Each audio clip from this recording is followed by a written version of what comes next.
Welcome to Prepper Challenge Week 2. Let's inventory and build your prepper pantry.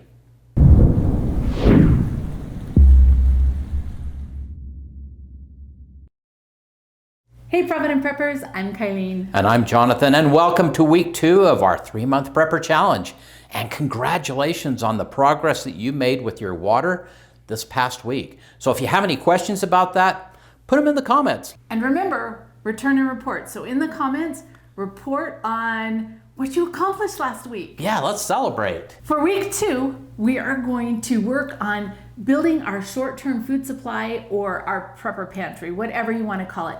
But these are the foods that you normally have in your pantry and that you cook with all the time. It includes what is in your freezer. The idea behind a really well-stocked prepper pantry is that it enables you to eat your normal diet regardless of what happens.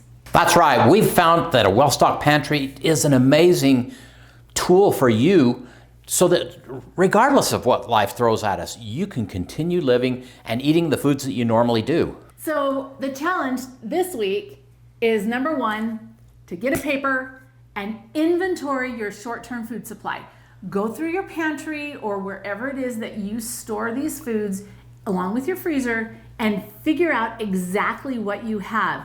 How long could you go without a trip to the grocery store? Now, our family did a challenge where we went for 90 days without going to the grocery store. Or out to eat. Or out to eat. That was a big factor too.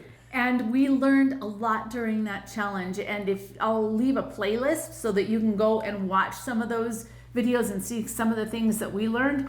But we found that this kind of prepping is just incredibly valuable. And it gives you a great amount of security knowing that if there's a supply shortage or you can't go to the store or you lose your job, whatever it is, you've got a little while that you're still going to be able to eat foods that you normally eat. The second thing on our challenge today is to cook a meal from basic foods that you have in your pantry.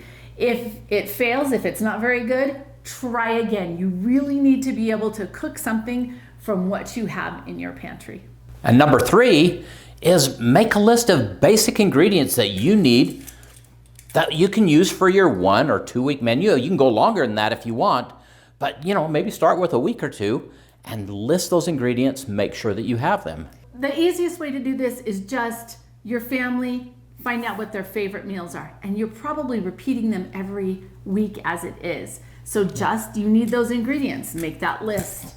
For number 4, calculate out those ingredients. John would love a spreadsheet for this. Oh, yes. Calculate those out. If your goal is to have a 1-month supply of food in your home, calculate out the ingredients you need for 1 month or 2 months or whatever it is that your goal is. Our goal is to always have a year's supply of this kind of food.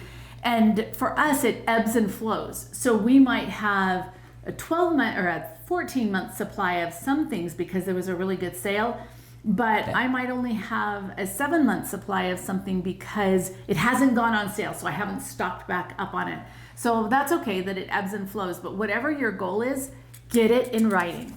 And then create your shopping list and stock up. And we talked about sales, buying in bulk. Find the ways that you can get the maximum amount of food for your family at the least cost. That's an important part of this, is staying within financial limits and making it happen. And most people find that they actually can eat for a lot less when they're eating this way and they're shopping the sales. So your goal is pretty much to get your paperwork done this week. If you can afford to go out and buy more, yes. But if not, you can just set aside some money every week and continue to build this. And now for our question of the day. We're gonna ask a favor of all of you.